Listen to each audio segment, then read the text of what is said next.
마태복음 1장 1절에서 아브라함과 다윗의 자손 예수 그리스도, 그 아브라함을 택하시고 다윗을 세우시고 그리고 이 둘을 통해서 예수 그리스도를 이 땅에 보내주시는 이게 하나님의 섭리고요. 이것을 기록해 놓은 것이 구약 성경입니다. 그렇죠?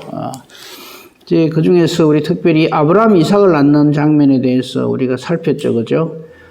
우리 여기서 알 수 있다시피 우리는 아브라함 이삭 낳는 걸 당연하게 생각하지만요.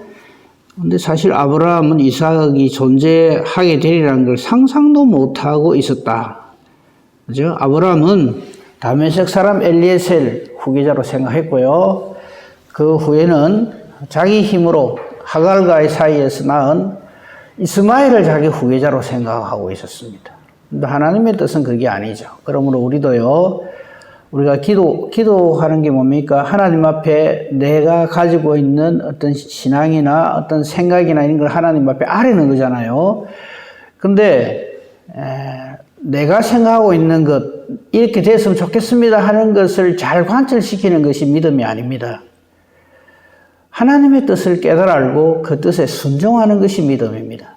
만약에 이때 아브라함이 끝까지 고집을 부리고, 나는 이삭 필요 없습니다. 나 지금 이스마엘이 있는데 내가 난 이 아들 잘 되기를 원합니다. 실제로 자기도 그렇게 말을 했고요. 그랬다면 아브라함이 이삭을 낳고 우리가 아는 아브라함과 이삭은 존재하지 않죠. 하나님이 나는 아브라함의 하나님, 이삭의 하나님, 야곱의 하나님이라 이렇게 말씀하시잖아요. 그게 성립이 안 되는 거죠. 그런데 이것이 아브라함의 복이요 은혜입니다. 제 고집대로 내버려 두지 아니하심. 이거죠. 그 다음에 우리가 지난번에 살폈잖아요. 이삭이 야곱을 낳고 이것도 우리는 당연하다고 생각하지만 그 당시에 이삭은요, 야곱한테 복을 빌 생각을 추호도 안 했습니다. 오히려 큰아들 에서한테 그냥 온 마음이 다가가지고 그 장면 우리가 봤기 때문에 다시 안 보겠습니다. 그러니까 아브라함은 이삭을 낳고 이삭은 야곱을 낳고 구약시대 최고의 하나님의 사람들이잖아요. 나는 아브라함의 하나님, 이삭의 하나님, 야곱의 하나님이라 이렇게 일컬음을 받는 분들이 안을 들여다보면요. 그냥 인간 하고 싶은 대로 내버려 두면 어떻게 되겠어요? 상상도 하기 싫은 그런 결과를 초래하지 않겠습니까? 그러므로 우리가 항상 뭘 생각하게 되냐면 단순히 그냥 아브라함, 이삭 낳고 이삭, 야곱 낳고 이 짧은 기절에서도 정말 우리는 전적으로 하나님의 은혜와 섭리 가운데서 우리가 운이 되는구나, 하나님의 자녀가 되는구나 하는 것을 깨달아 알아야 합니다. 오늘 아침에는 그 다음 내용입니다. 자, 야곱은 유다와 그의 형제들을 낳고, 그래서 이제 야곱이 나중에 이스라엘이라 칭함을 받잖아요. 이스라엘 12지파가 이제 이 야곱의 허리에서 나오게 되는 것이 이게 하나님의 섭리입니다. 그런데 한 가지 이상하죠. 야곱이 제일 사랑하는 아들이 누굽니까? 요셉이잖아요. 잘 모르십니까? 성경 보세요. 야곱은 요셉이라 하면 어쩔 줄을 모릅니다. 아예 그냥 어린 시절부터 특별 대우를 하잖아요. 요셉이라 하면 끔뻑 죽습니다, 야곱이. 제일 사랑해요. 왜? 야곱에게 아내가 4명이나 있었어요. 그래서 제일 사랑하는 아내 이름이 라헬이죠. 이 라헬과의 사이에 태어난 두 아들이 요셉과 베냐민, 11번째, 12번째 아들이잖아요. 그 야곱이 요셉이라 하면 그냥 다른 형제들은 눈에 안 보여요. 그래서 어릴 때부터 채색 옷을 입히고 얼마나 애지중지 최고로 기르잖아요.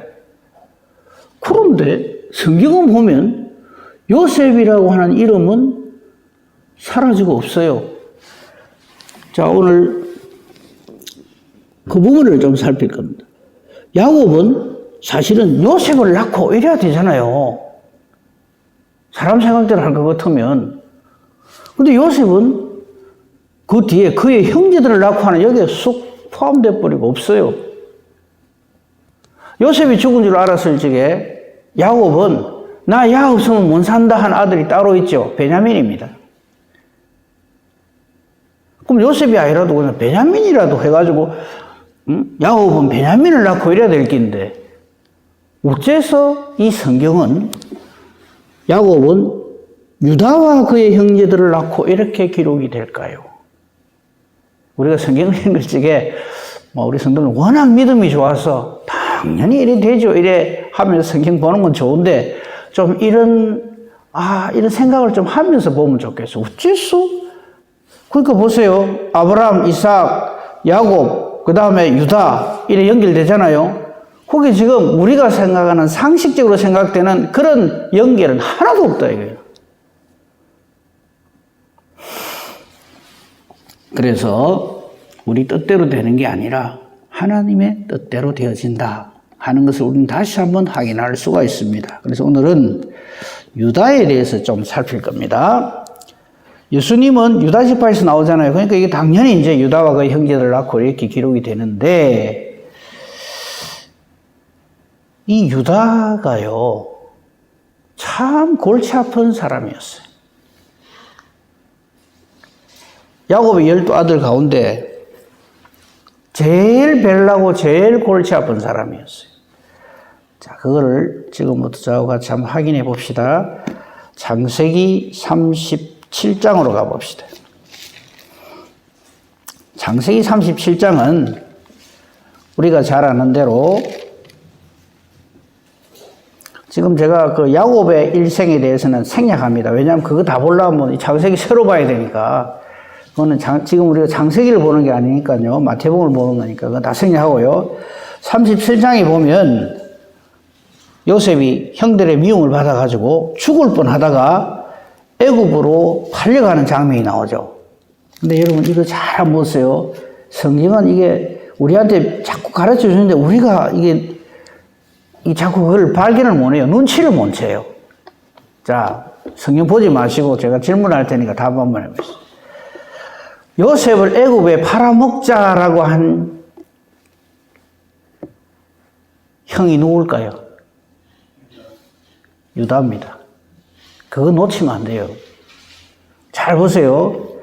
르우벤은 나중에 살려주려고 그래요. 근데 르우벤은 큰형답게 이거 동생들 죽이려고 하니까 안 된다 해가지고 나중에 이게 구덩이에 넣어가지고 나중에 살짝 빼가지고 아버지한테 돌려주려고 그러죠. 만약에 르우벤 뜻대로 돼서 어찌 될까요? 애굽에 들어가는 일이 틀어지죠. 그럼 요셉이 애굽으로 안 가고 총리도 안 돼요. 그렇죠? 그런데 이때 르우벤이 없을 때, 자, 창세기 37장 26절 보십시오. 유다가 자기 형제들에게 이렇게 말합니다. 우리 동생 죽이면 뭐 하겠노? 이러면 그냥 우리 팔아먹자. 그러면서 이스마엘 사람들에게 팔아버리자. 그랬더니 27절 맨 끝을 보십시오. 그는 우리 동생이요 우리 혈육이다. 그의 형제들이 청종하였더라. 이게 무슨 뜻일까요? 유다는요 야곱의 12아들 중에서 네 번째 아들입니다. 하지만 이것을 이때부터 해가지고 모든 이 나머지 형제들의 리더가 돼요. 항상 보면 넷째 아들이지만 리더가 돼요. 르우벤이 장남이지만 못 되는 이유는 잘 아시죠, 그죠? 그 스모 빌하와 못된 짓을 합니다. 그래서 이제 큰아들 직에서 완전히 배제가 되고요. 아무튼 이 유다가 이때부터 이제 이 리더가 돼요. 이 형제들 가운데서. 자, 그런데 우리가 애굽에 이스라엘 백성들이 들어갈 때 요셉이 먼저 들어가서 애굽의 총리가 되어서 그 형제들을 전부 애굽으로 불러들여서 애굽에서 이스라엘이 큰 민족이 되었다. 이렇게 생각하잖아요. 그런데 이 일에 있어서 하나님이 요셉만 사용하시는 게 아니라 유다 둘을 같이 사용하십니다. 그 증거가 38장입니다. 자, 37장에 이제 요셉이 애굽으로 팔려가잖아요. 그죠? 그러면 37장 맨 끝절 보십시오. 창세기 37장 36절. 드디어 요셉이 애굽에서 바로의 신하 친위대장 보디발에게 팔리게 돼요. 요래 딱 하고 나면 38장에는 내용이 어떤 내용이 나와야 됩니까? 그렇게 팔려간 요셉은 하면서 나와야 되잖아요. 그런데 난데없이 38장에 뚝 끼어 들어가 있어요. 애굽으로 팔려간 요셉에 대한 이야기는 39장부터 또 연결이 돼요. 여러분 성경 다시 한번 보세요. 39장 한번 보세요. 그죠? 요셉이 이끌려 애굽에 내려가며 바로의 신하 친위대장 애굽 사람 보디발의 집에 팔려갔다는 건 창세기 39장에 나와요. 그럼 난데없이 38장 이게 뭐예요 이게? 38장 내용도 보면요. 아름답지 않은 내용이에요. 이 창세기 38장은 우리 마태복음 1장 3절에 유다는 다말에게서 베레스와 세라를 낳고 하는 이 내용을 창세기 38장에서 증거를 하고 있어요. 마태복음 1장 3절 유다는 다말에게서 그러니까 우리 성경에 예수님의 족보 가운데 여자분들 이름이 나오거든요. 다말이 나오고 라합이 나오고 룻이 나오고 그다음에 우리아의 아내 그죠? 우리아의 아내가 나오고 바세바 말합니다.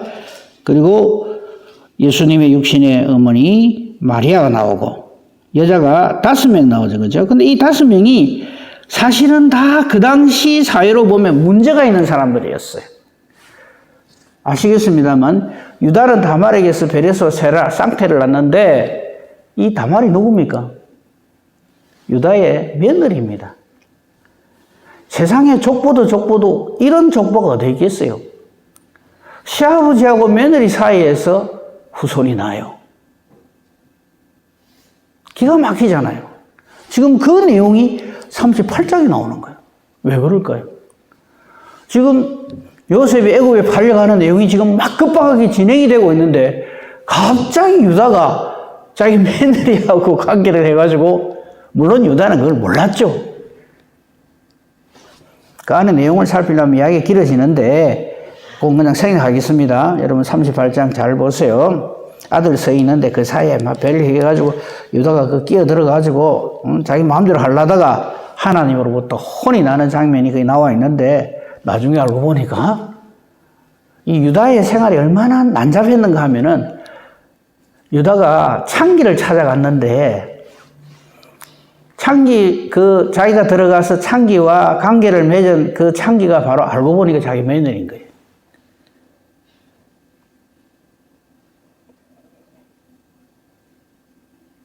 며느리 행실이 더럽네가 아닙니다. 유다의 행실이 창기나 찾아다니고 동생이나 팔아먹고 아버지나 쏘이고 하는 그런 사람이었다 이 말입니다.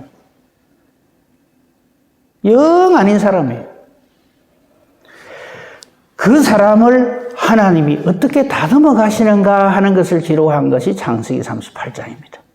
그러니까 보세요. 37장에 지금 요셉이 막 애굽에 팔려가는 내용 적어놓고 38장에는 유다는 이렇게 엉망진창이다 하는 걸 보여줘요. 그러면서 유다와 자기 며느리 다말 사이에서 아이가 난다? 이건요.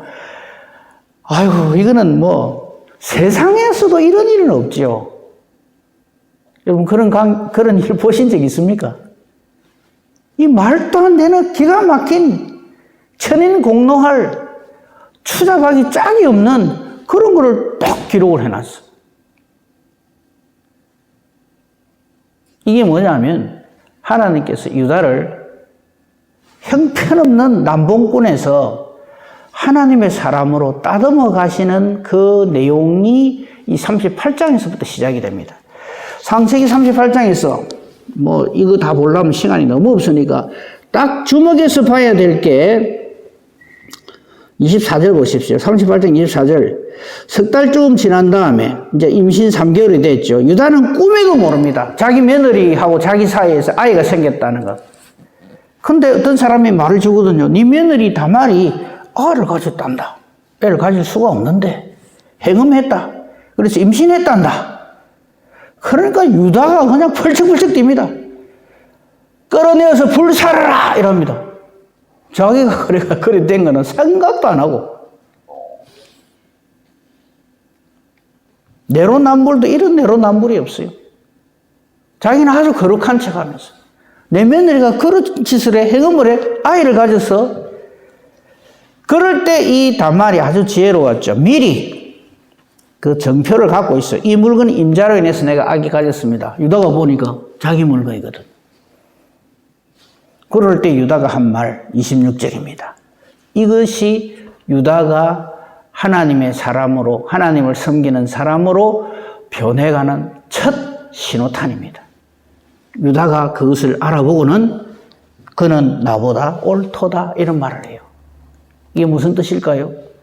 내 며느리가 나보다 옳다 이 말은 아이고 우리 사이 관계를 했는데 내 때문에 그래 됐다 이 말이 아닙니다. 아, 내가 죄인이구나.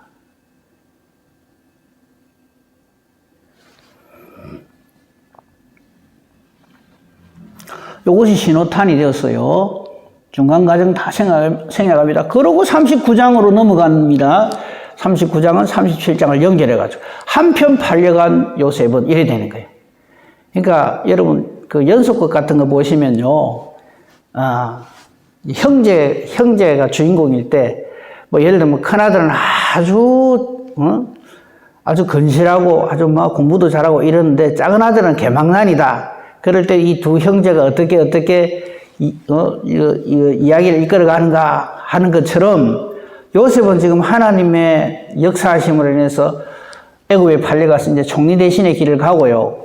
유다는 엉망진창이었는데 이때부터 유다는 하나님을 알아가기 시작합니다. 자, 그 중간 과정이 굉장히 복잡한데 다 놔두고요. 한번 증거를 한번 보겠습니다. 요셉이 마침내 총리가 됐어요. 뭐 바로 꿈 해석하고 다 생략합니다. 7년 풍년 다음에 7년 가뭄이 오잖아요. 그죠? 그래가지고 이제 요셉의 형들이 애굽으로 가서 곡식을 사러 갑니다. 곡식을 사러 가는데, 자, 이때 잘 한번 보세요. 무엇을 우리가 봐야 되는가 하면, 요셉이 이제 탁 알아보잖아요. 이 형들이라 하는 걸. 그리고 이제 꾀를 내가지고 이렇게 뭐 돈을 다시 자루에 넣고 이래가지고, 베냐민을 데리고 오도록 하잖아요. 그죠? 베냐민을 데리고 오도록 해가지고 은잔을 거기에다가 넣게 만드는데 그 이전에 요셉의 형들이 가나안으로 이렇게 가서 곡식을 사갖고 아버지 집으로 돌아갈 적에 시몬을 이렇게 딱 인질로 잡아두잖아요. 다음에 딱 다시 오도록 그렇게 하고 고향으로 돌아갔는데 이 시몬을 석방해주는 조건이 딱 하나 있죠. 막내 아들 베냐민 데리고 오라 이거죠. 요셉은 그걸 다 알고 있으니까.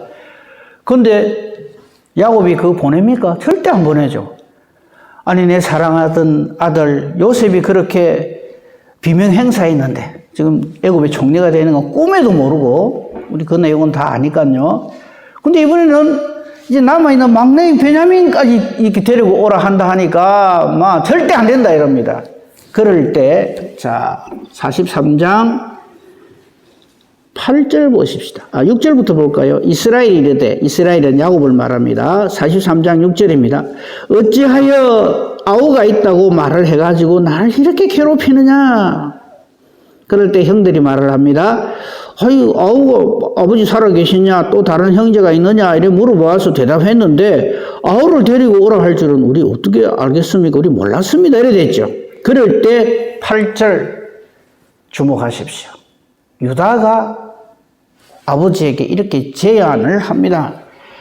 아이를 나와 함께 보내주십시오. 자, 우리와 함께라도 안 해요. 나와 함께 보내주십시오. 내가 책임지겠습니다. 9절 내가 그를 위하여 담보하겠습니다. 만약에 내가 이 막내 베냐민을 안 데리고 오면 그 죄를 내한테 물으십시오. 이게 유다가 달라진 점입니다. 그전에는 어쩝니까?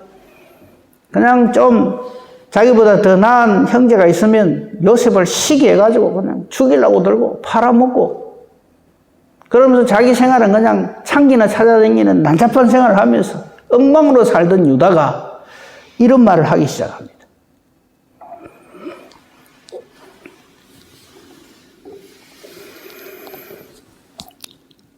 어디든지 데려갔는데 잘 아는 언잔 사건이 나오잖아요. 일부러 언잔을 베냐민의 그 양식 자루에다 턱 집어넣죠. 근데 이제 그것도 모르는 이 요셉의 형들은 좋다고 이제 뭐 곡식도 많이 사고, 예? 또 막내도 이제 무사히 데리고 가게 됐다고 좋다고 가는데, 자, 44장 14절 말씀에 눈치가 있는 분은 벌써 이때부터 유다가 특별하구나 하는 것을 알 수가 있어요. 성경은 우리에게 계속해서 이것을 보여줍니다. 그냥 베냐민과 그의 형제들이 이 말을 안 해요.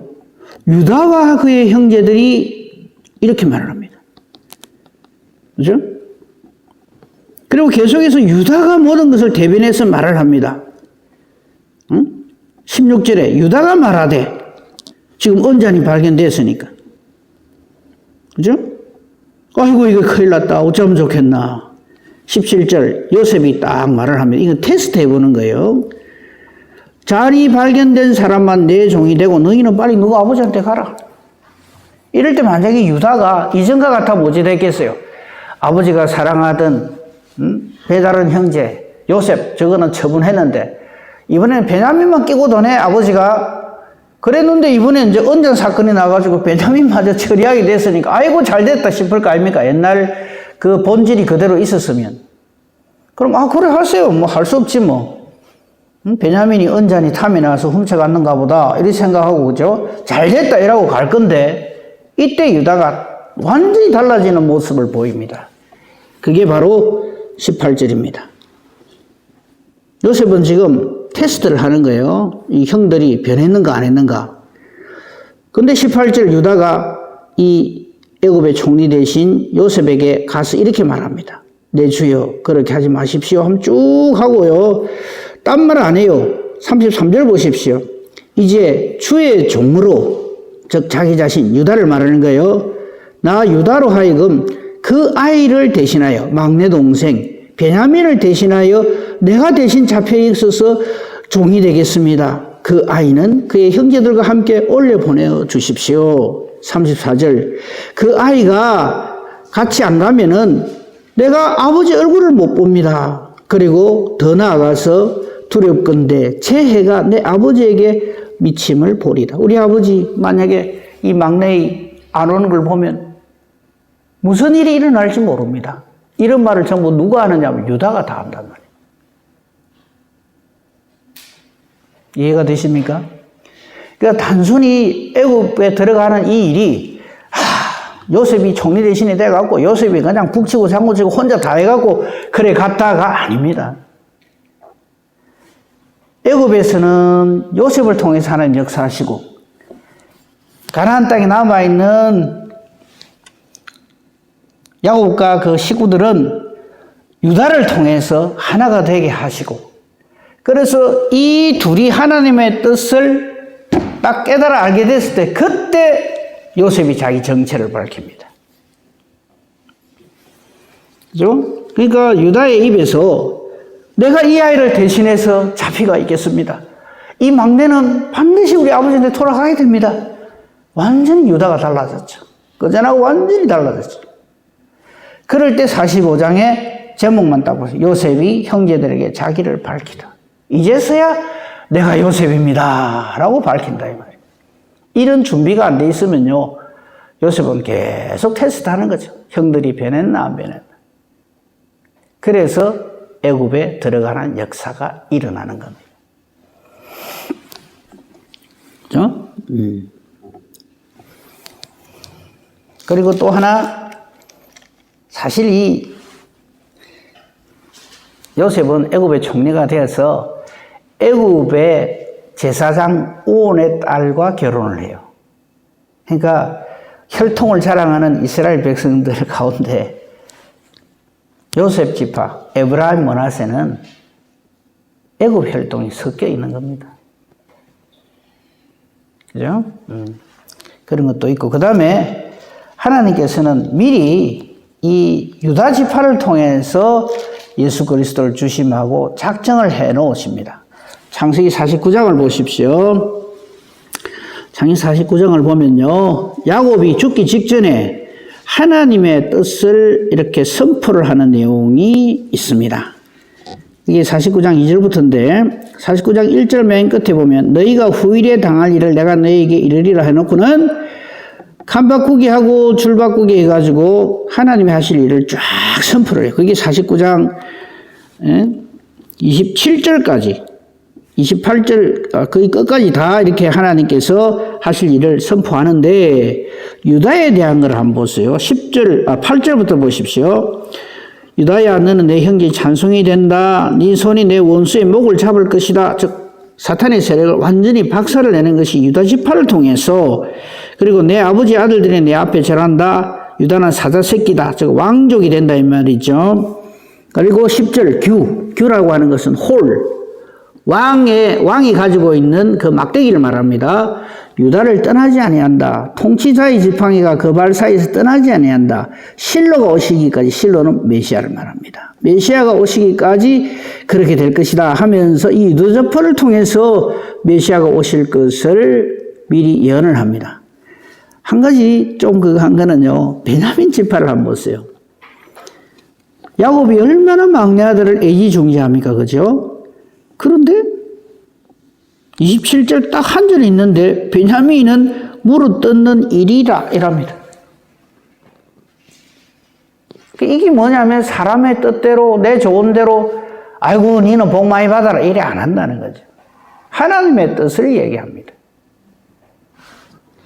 그 베냐민 지파에 대해서 그 사랑하는 막내 지파에 대해서 베냐민은 무릇 뜯는 일이라 아침에는 빼앗은 것을 먹고 저녁에는 움킨 것을 나누리로다 이런 식으로 아주 호전적인 지파가 될 것이다 이 말이죠. 그 베냐민 지파가 그 뒤에 하는 거 보면요 나머지 형 지파들하고 대판 붙고 전쟁도 하고 막 이래요. 그게 여기서부터 나옵니다. 물론 요셉은 복을 많이 받습니다만 요셉을 통해서 메시아가 오신다는 말은 하시지 않아요. 그러니까 이게 사람의 생각대로 내 원하는 대로 그렇게 일이 벌어지는 것이 아니라 하나님의 섭리, 하나님의 정하신 대로 이 모든 것이 이루어져 간다 하는 것을 우리는 다시 한번 확인할 수가 있습니다. 다시 마태복음 1장으로 돌아옵시다. 그래서 유다는 다말에게서 베레스와 세라를 낳고 하는 이 장면 잠깐 봤고요. 또 2절 끝부분에 야곱은 요셉과 그의 형제들을 낳고라고 기록되지 않고 혹은 베냐민과 그의 형제들을 낳고라고 기록되지 않고 유다와 그의 형제들을 낳고 하는 말씀이 기록된 것이 바로 그겁니다. 정리합니다. 마태복음 1장 2절에서 우리는요 아브라함이든 이삭이든 야곱이든 유다든 자기의 원대로 그 일이 풀어져 가는 게 아니라는 거예요. 이분들이 어디 뭐 하나님을 모릅니까? 믿음이 없습니까? 사람의 뜻대로 되지 아니하고 오직 하나님의 뜻대로 하나님의 정해놓으신 섭리대로 여호와 이래로 모든 일이 진행됩니다. 따라서 우리의 기도도 거기에 맞춰져야 됩니다. 내 생각은 이렇습니다. 이래 해주세요 하고 고집을 부리는 것이 기도라고 생각하시면 안 됩니다. 나는 한 치 앞을 모릅니다. 그러나 모든 것을 아시는 하나님 모든 것이 합력하여 선하게 하나님의 뜻을 나를 통해서 이루어 주시옵소서 하는 것이 우리의 기도의 주제가 되어야 한다 이 말씀입니다. 이제 마태복음 1장 제가 보고 있으니까요. 그 다음에 이제는 예수님 족보에 대해서는 여인들이 관련된 것만 간단하게 살피고 족보를 어느 정도 정리를 하도록 그렇게 하겠습니다. 아무튼 중요한 것은 하나님 뜻대로 되어진다. 그 뜻을 깨달아 아는 것이 믿음이다. 이 믿음으로 하나님을 섬기며 순종하며 사는 복된 저와 여러분이기를 우리 주님의 이름으로 축복하며 축원합니다. 아멘. 감사합니다 하나님. 오늘도 새날을 주셔서 저희들을 하나님 앞에서 이 하루를 시작할 수 있도록 예배로 말씀으로 기도로 찬송으로 하루를 열어주시니 감사합니다. 오늘도 말씀을 통해서 하나님의 뜻을 깨달아 알게 해주시니 감사합니다. 우리 전적으로 이 하나님 뜻을 깨달아 알고 그 말씀대로 순종하며 사는 은혜와 복으로 충만케 하옵소서. 우리 기도하는 것이 그러므로 내 생각을 말하는 것이 아니라 하나님의 뜻을 찾아가는 우리의 기도가 되게 하여 주시옵소서. 우리의 기도가 하나님의 뜻과 일치하게만 해 주시옵소서.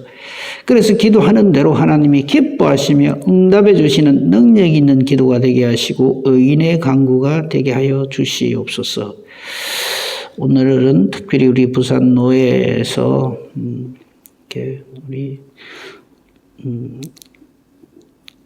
응급부 주체로 이렇게 우리 가을 나들이를 하려고 합니다. 가고 오는 걸음 지켜주시며 이 모임이 은혜로운 모임이 되게 하나님 도와주시고 역사하여 주시옵소서. 잠자리 들 때 감사함으로 하나님 앞에 영광 돌리며 하나님의 뜻에 영광을 돌리는 기하고 복된 보람 있는 하루가 되게 하옵소서. 범사 대소사를 오직 주님 손에 부탁하오며 우리 주 예수 그리스도 이름으로 기도합니다. 아멘.